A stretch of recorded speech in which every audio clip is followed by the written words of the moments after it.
Hello and welcome into the first pole position of 2019 right here on Racing News Now. As always, I'm your host, Garth Allen. Thank you once again for joining me today.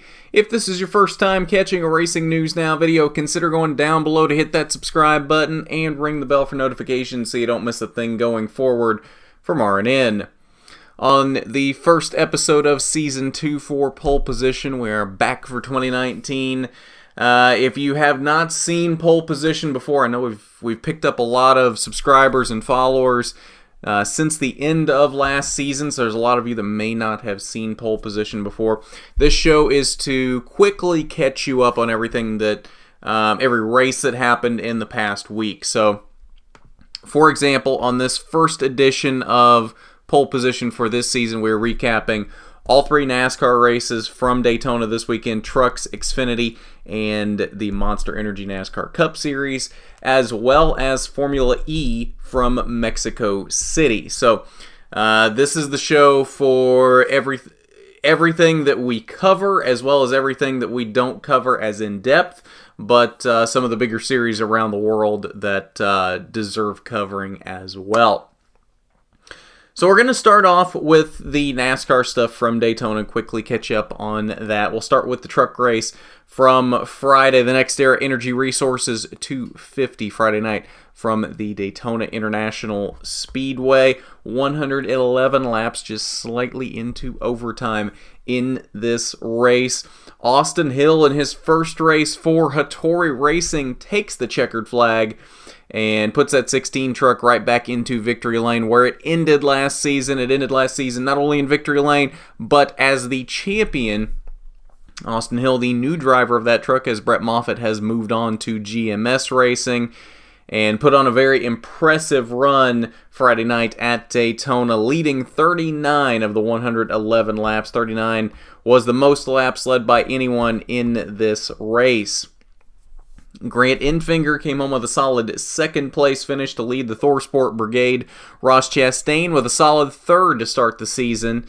Spencer Boyd, the highest finishing Young's Motorsports Chevy. They brought three really fast trucks to Daytona. Unfortunately, Gus Dean and Tyler Dipple did not make it to the end of the race, as did a lot of trucks in this race. Only 9 trucks remaining at the end of this one, more like the Daytona Demolition Derby in a sense. Matt Crafton rounded out the top 5 to put 2 ThorSport trucks in the top 5.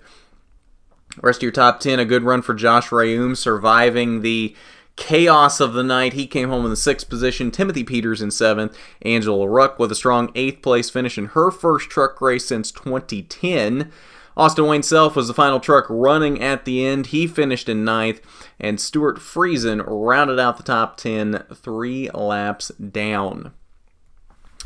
Alright, so that was the NextEra Energy Resources 250 from Daytona. Now let's move on to the Xfinity Series that took place Saturday afternoon from Daytona, the 38th annual NASCAR Racing Experience 300, 120 laps, 300 miles around the 2.5-mile Daytona International Speedway, Daytona Beach, Florida.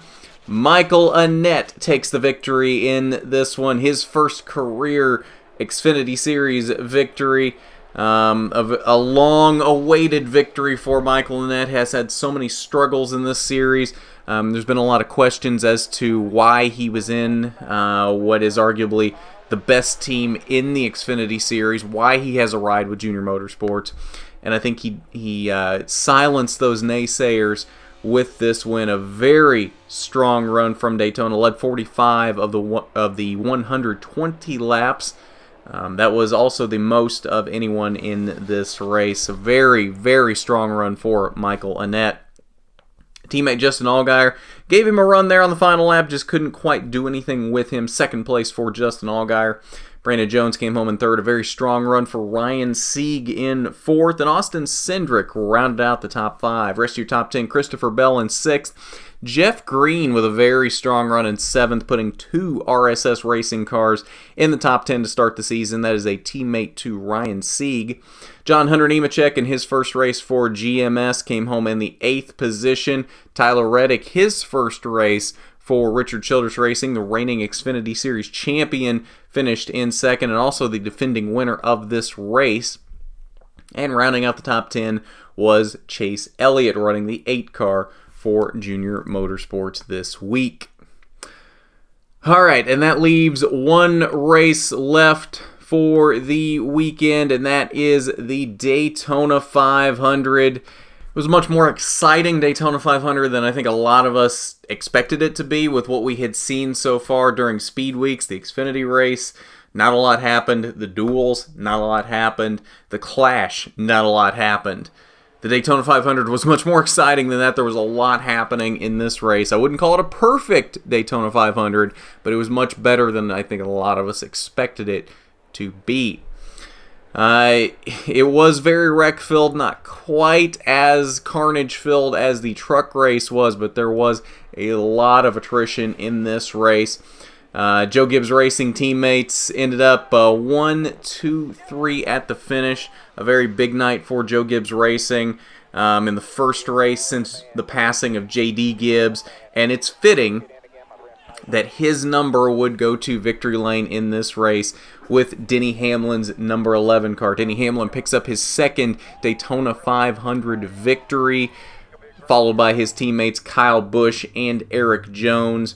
Joey Logano came home with a strong 4th place finish to start the season in his championship defense season, and Michael McDowell with a very strong run rounded out the top 5. Rest of your top 10, all Chevys. Ty Dillon with a strong run for Germain Racing to start the season in 6th. Kyle Larson, involved in multiple accidents on the night, still managed a 7th place finish. Ryan Preece with a strong run to start his rookie campaign for JTG Doherty Racing, came home in 8th. Jimmy Johnson, even with a lot of incidents that he got caught up in on the night, came home in 9th. And then Ross Chastain, one of only 3 cars not to get involved in an accident on the night, the other 2 being Denny Hamlin and Kyle Busch, who finished 1st and 2nd.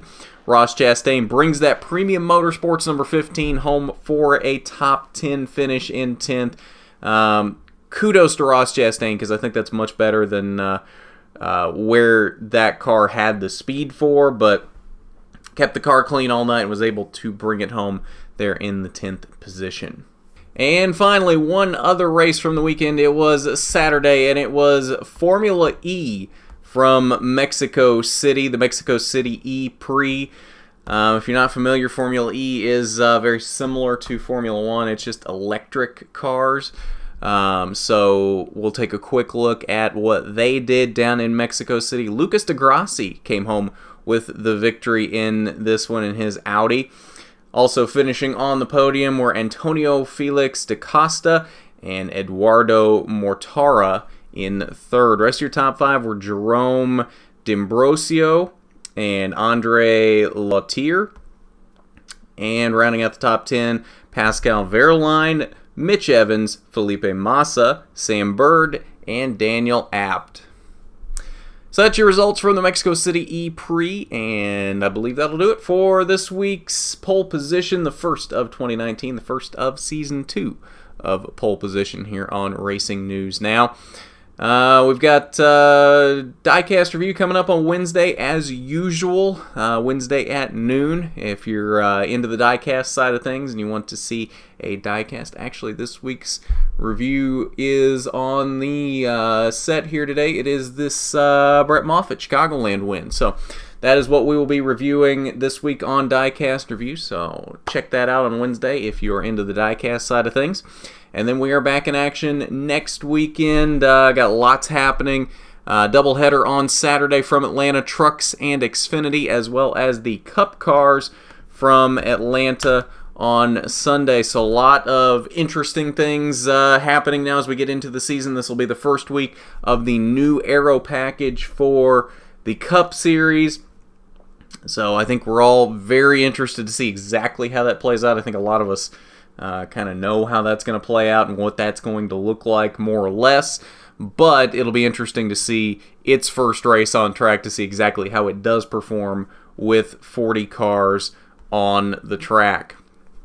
But that's what we've got for you next weekend, just 3 NASCAR races, a doubleheader on Saturday, and then of course Cup on track on Sunday from Atlanta.